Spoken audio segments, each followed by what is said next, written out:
The formal exchange of land documents between the Department of Textiles and the Dorbar Shnong of Pahamsyiem took place yesterday at the District Sericulture Office in Nongpo Riboy District. The original plot measuring 1.15 acres was exchanged by the Dorbar Shnong of Pahamsyiem for a larger plot measuring 3.99 acres, which now belongs to the department. Addressing the event as the chief guest, Minister of Textile Paul Lingdo stated that this exchange marked a significant achievement benefiting both the Dorbar Shnong and the Pahamsyiem and the Department of Textiles.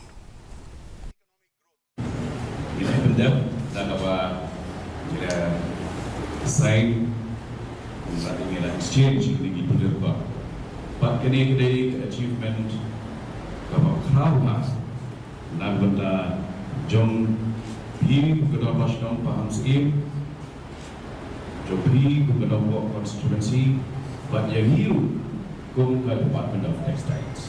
Terima kasih ban ya hak tu jam nak benar lagi jam.